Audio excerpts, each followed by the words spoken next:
Hello, my dear student. Dear student, I am your teacher of science. So today's class we discuss our book of science. So let's start our class. Student, अब तक हमने हमारे 3 chapter अच्छे से complete कर लिए थे। आज हम करेंगे हमारा 4th chapter, that is heat. Heat क्या होती है? हीट को बेसिकली हिंदी में ऊष्मा कहा जाता है।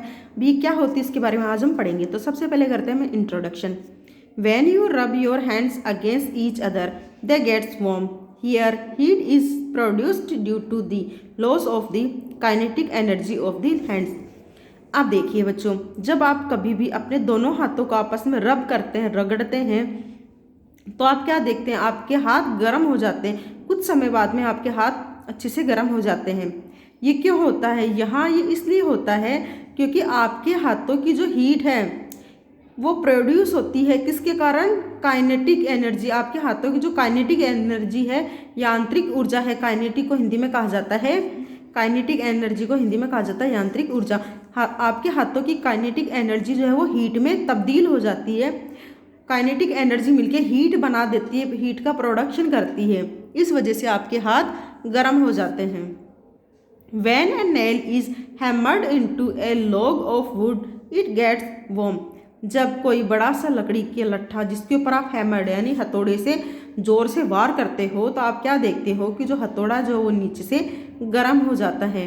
Here a part of the mechanical energy of mechanical energy of the hammer gets converted into heat. और यहाँ क्या होता है? यहाँ जो हैमर की, हथौड़े की जो मशीनिकल एनर्जी है वो क्या होता है? वो हीट में कन्वर्ट हो जाती है। आप जब हाथों को रब करते हैं तब काइनेटिक एनर्जी हीट में कन्वर्ट होती है, और जब हथौड़े से लकड़ी पे मारा जाता है तो हथौड़े की जो मशीनिकल एनर्जी है वो हीट में तब्दील होती है। Take an ice cube and hold it in your hands for a minute. What do you feel? It feels very cold.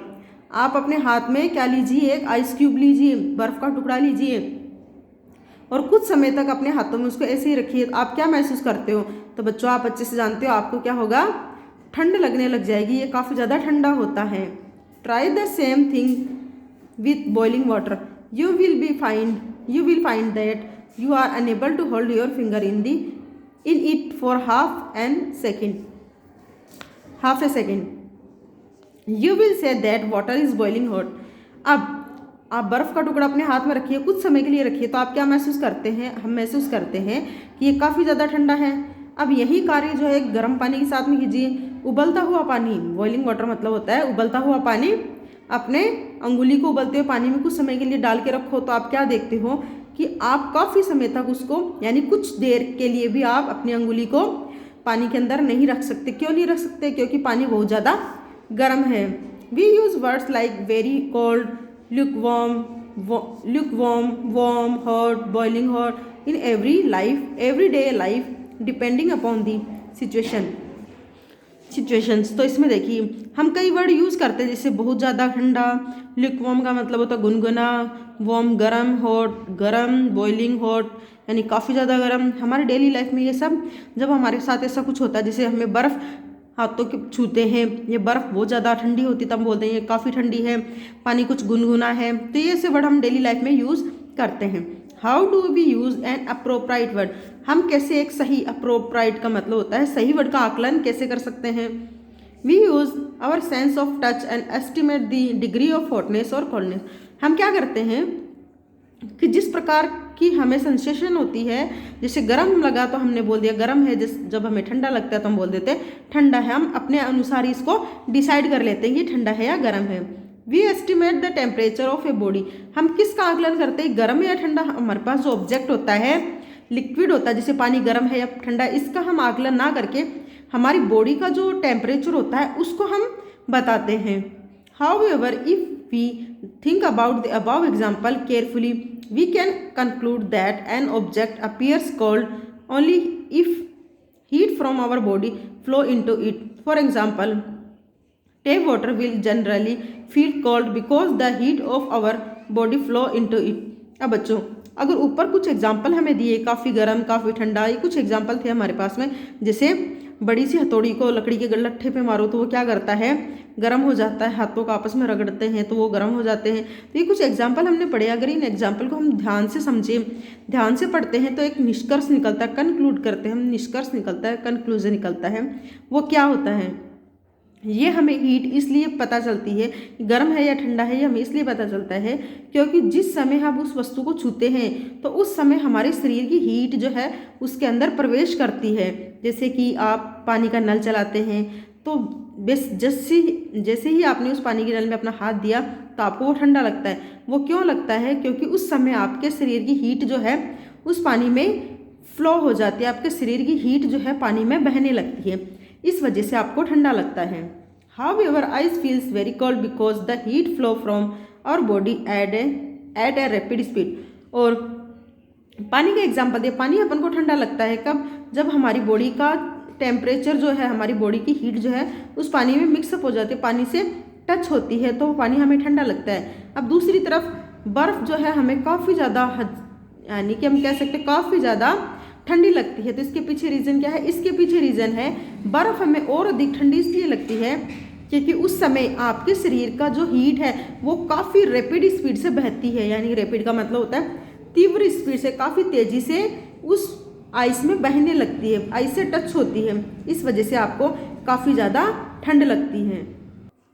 Conversely a sample of water appears warm because the heat energy from it flows into our body. However, a sample of boiling water is too hot because the heat energy flow into our body at a rapid speed।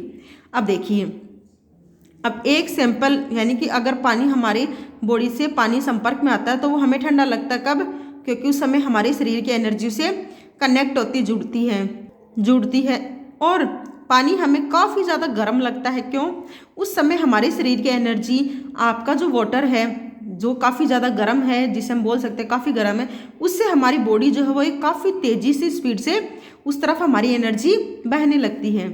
Thus we can say that it is the flow of heat energy into our body which makes us feel hot or warm, etc. Conversely, if the heat energy flows out from our body we feel cold। अब देखिए, इस प्रकार से हम कह सकते हैं कि हीट जो है वो काफ़ी तेज़ी से बहती है कब, जब हमारे शरीर की एनर्जी कि हम कह सकते हैं कि जो हमारे शरीर की एनर्जी है वो तेज़ी से जब बहती है, रैपिड स्पीड में बहती है, तब तो हमें काफ़ी ज़्यादा गर्म या ठंडा लगता है, और काफ़ी ज़्यादा गर्म लगता है। और जब वो कुछ स्पीड से बहती है तो हमें गर्म लगता है, यानी हमारे शरीर की एनर्जी के फ्लो के बेस पे ही हीट और कोल्ड हमें महसूस होता है, वार्म या हॉट हमें महसूस होता है। Furthermore, if heat energy flow out from our body very rapidly, the sensation is very cold, intense cold. Similarly, if the heat energy flow into our body very rapidly, the sensation is very hot, burning hot, etc. Let's us try to define heat energy। अब एक प्रकार से हम कह सकते हैं, जब हमारे शरीर से हीट जो है, ऊर्जा जो काफ़ी तेज़ी से बहती है, यानी कि रैपिड स्पीड से बहती है, काफ़ी तेज़ी से बहती है, तो हमें सेंसेशन होता है, किसका सेंसेशन, ठंडे का। और इसी प्रकार से जब हमारे शरीर से एनर्जी और भी अधिक तेज़ी से बाहर निकलती है तो हमें काफ़ी ज़्यादा गर्म महसूस होता है, यानी कि शरीर को जला देने वाली गर्मी महसूस होती है। अब क्या करेंगे, हम हीट की डेफिनेशन देखेंगे। तो देखिए, the energy transferred from one body to another body due to temperature difference between them is called heat. Heat का ट्रांसफ़र, एनर्जी का ट्रांसफ़र, ऊर्जा का स्थानांतरण होता है एक बॉडी से दूसरी बॉडी की तरफ, और बीच में क्या होता है, डिफरेंस जो होता है, वो डिफरेंस ही क्या कहलाता है, हीट कहलाता है। It can be defined as invisible energy which cause the sensation of hot and cold. और इसे हम कह सकते हैं एक इनविजिबल एनर्जी, एक अदृश्य एनर्जी जो हमें महसूस करवाती है ठंडी या गर्मी का। अब देखिए बच्चों, एक बार वापस से ध्यान से सुनिए, हीट क्या होती है। हीट एक ऐसी एनर्जी होती है जो एक बॉडी से दूसरी बॉडी की तरफ फ्लो होती है, और उसके बीच का जो डिफरेंस होता है, यानी एक बॉडी से दूसरी बॉडी की हीट ट्रांसफ़र के समय जो डिफरेंस होता है, जिसे हम इनविजिबल एनर्जी कहते हैं, उसी इनविजिबल एनर्जी को हीट कहा जाता है और वही हमें गर्मी या ठंडी का एहसास करवाती है। अब ये है आपकी एक्टिविटी। ये एक्टिविटी कुछ नहीं है, बस आपको इसमें आइस, लिक्वम यानी गुनगुना पानी और काफ़ी हॉट पानी, इसकी हमें प्रैक्टिकल करने। जैसे आइस में अगर आप पानी डालते हो तो आपको कैसा महसूस होता है, गुनगुने पानी में अगर आप अंगुली डालते हो, हाथ या अंगुली डालते हो तो कैसा महसूस होता है। और हॉट वाटर में बियरेबल का मतलब होता है जो काफ़ी ज़्यादा गर्म पानी होता है, उसमें हाथ अगर आप डालते हो तो आपको कैसा होता है। इस एक्टिविटी आप करना नहीं है, जस्ट आपको इसको रीड करना है। आगे देखिए, मेजरमेंट ऑफ टेम्परेचर। अब हमने बात करी थी किसकी, हीट की, अब बात करेंगे हम टेम्परेचर की, मेजरमेंट की। सबसे पहले बता देती हूँ टेम्परेचर क्या होता है, इसकी हम डेफिनेशन पढ़ेंगे। तो देखिए, when we touch an object it may appear hot और कोल्ड। जब हम किसी ऑब्जेक्ट को छूते हैं तो ये हमें गर्म या ठंडा लगता है। When you take an ice cream it appears cold and when you sip a hot cup of tea it appears hot. जब आप आइसक्रीम खाते हो तो आपको ये ठंडा लगता है, जब आप गर्म चाय का एक सिप लेते हो तो आपको काफ़ी गर्म लगता है। What makes things appear hot or cold? The sensation of hotness or coldness depends upon the direction of flow of heat. कब हमें गर्म या कब हमें ठंडा लगता है, ये सेंसेशन निर्धारित होती है किससे, हीट का जो डायरेक्शन होता है, फ्लो जो होता है उससे डिसाइड होता है। अब हमने अंगुली गर्म पानी में डाली तो हमें गर्म लगा, ठंडे पानी में अंगुली डाली तो हमें ठंडा लगा। तो ये हम कैसे डिसाइड करेंगे कि कब हमें गर्म लगना चाहिए और कब ठंडा लगना चाहिए। एनर्जी की डायरेक्शन पर डिपेंड करता है, हीट का जो फ्लो होता है वो किस डायरेक्शन में बहता है उस पर डिपेंड करता है कोल्डनेस और हॉटनेस। अब देखिए डायरेक्शन देखिए, when heat flow from the object to our body it appears hot to us. जब कोई ऑब्जेक्ट, जैसे कि गुनगुना पानी का आपके पास बड़ा सा कोई बाउल है, उस बाउल से पानी अगर आपकी बॉडी की तरफ जा रहा है तब आपको गर्म लगेगा। When the heat flow from our body to the object is appears cold to us. और अब दूसरा एग्जांपल देखिए, जैसे एक बाउल, उसके अंदर क्या है, आइस है। अब आपके शरीर से एनर्जी उस बाउल की तरफ जाती है यानी ठंडे पानी की तरफ जाती है, तब हमें ठंडा महसूस होता है। तो एक बार वापस से सुन लीजिए, जब हमें गर्मी कब लगती है, गर्म कब लगता है, जब उस ऑब्जेक्ट से हीट हमारे शरीर की तरफ आती है तब तो हमें क्या लगता है, गर्म महसूस होता है। और जब हमारे शरीर से एनर्जी या हीट ऑब्जेक्ट की तरफ जाती है तब हमें ठंडा महसूस होता है। द डिग्री ऑफ हॉटनेस और coldness of an object on some chosen scale is called the temperature. It's temperature, sorry, the degree of hotness और coldness of an object on some chosen scale is called it's temperature. जब hotness और जो coldness है वो एक object की decide होती है किसके द्वारा, डिग्री के द्वारा, तो उस डिग्री को कहा जाता है टेम्परेचर। दस temperature is the degree of hotness और कोल्डनेस ऑफ आवर बॉडी। तो हम कह सकते हैं कि टेम्परेचर जो होता है वो हमारे शरीर की गर्मी, हॉटनेस या कोल्डनेस को निर्धारित करता है। The commonly used unit of temperature is degree Celsius. ज़्यादातर टेम्परेचर के लिए जो यूनिट यूज़ होती है वो क्या होती है, डिग्री सेल्सियस। डिग्री सेल्सियस में इसको काउंट किया जाता है। अब तो देखिए डिग्री सेल्सियस क्या है, temperature of an object is measured with A instrument called thermometer. किसी भी ऑब्जेक्ट का टेम्परेचर जो है मेजर किया जाता है किससे, एक इंस्ट्रूमेंट होता है, साधन होता है, उसे कहा जाता है थर्मोमीटर। तो थर्मोमीटर से इसको मेजर किया जाता है। Thermo is a Latin word meaning heat and meter means a meeting measuring device.